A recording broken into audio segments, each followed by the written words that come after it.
श्री शिव महापुराण के कोटि रुद्र संहिता में श्री वैद्यनाथ ज्योतिर्लिंग की कथा कुछ इस प्रकार लिखी गई है। राक्षस राज रावण अभिमानी तो था ही, वह अपने अहंकार को भी शीघ्र प्रकट करने वाला था।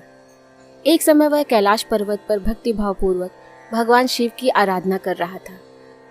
बहुत दिनों तक आराधना करने पर भी जब भगवान शिव उस पर प्रसन्न नहीं हुए, तब वह पुनः दूसरी विधि से तप साधना करने लगा। उसने सिद्धि स्थल हिमालय पर्वत से दक्षिण की ओर सघन वृक्षों से भरे जंगल में पृथ्वी को खोद कर एक गड्ढा तैयार किया।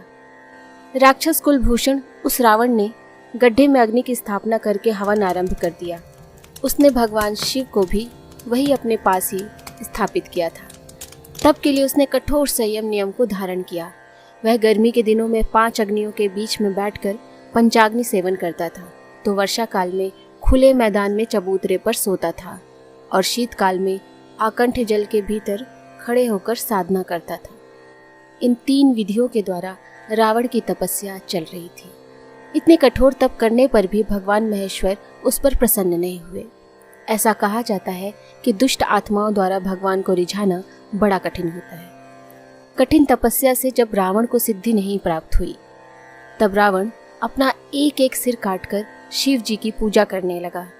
वह शास्त्र विधि से भगवान की पूजा करता और उस पूजन के बाद अपना एक मस्तक काटता तथा भगवान को समर्पित कर देता था। इस प्रकार क्रमशः उसने अपने 9 मस्तक काट डाले। जब वह अपना अंतिम 10वां मस्तक काटना ही चाहता था, तब तक भक्त वत्सल भगवान महेश्वर उस पर संतुष्ट और प्रसन्न हो गए। उन्होंने साक्षात प्रकट होकर रावण के सभी मस्तकों को स्वस्थ करते हुए उन्हें पूर्ववत जोड़ दिया। भगवान ने राक्षस राज रावण को उसकी इच्छा के अनुसार अनुपम बल और पराक्रम प्रदान किया। भगवान शिव का कृपा प्रसाद ग्रहण करने के बाद नतमस्तक होकर विनम्र भाव से उसने हाथ जोड़कर कहा, देवेश्वर, आप मुझ पर प्रसन्न होइए। मैं आपकी शरण में आया हूँ और आपको लंका में ले चलता हूँ। आप मेरा मनोरथ सिद्ध कीजिए। इस प्रकार रावण के कथन को सुनकर भगवान शंकर असमंजस की स्थिति में पड़ गए।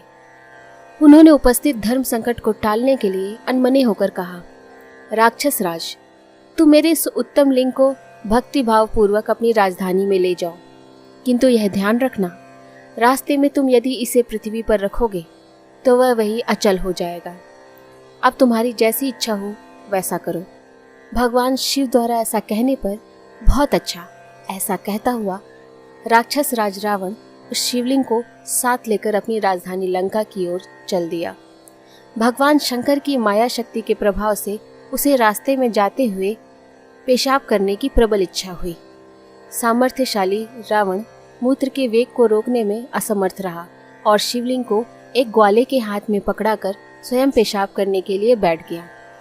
एक मुहूर्त बीतने के बाद वह ग्वाला शिवलिंग के भार से पीड़ित हो उठा और उसने लिंग को पृथ्वी पर रख दिया।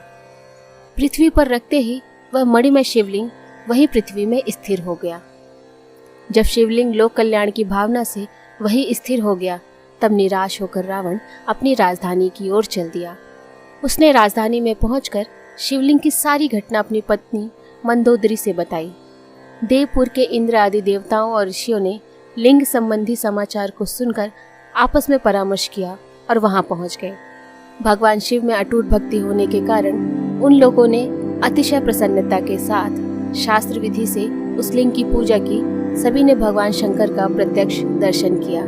इस प्रकार रावण की तपस्या के फलस्वरूप श्री वैद्यनाथेश्वर ज्योतिर्लिंग का प्रादुर्भाव हुआ, जिसे देवताओं ने स्वयं प्रतिष्ठित कर पूजन किया।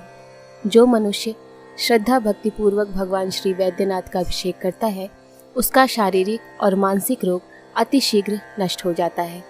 इसलिए वैद्यनाथ धाम में रोगियों व दर्शनार्थियों की विशेष भीड़ दिखाई पड़ती है। ओम नमः शिवाय।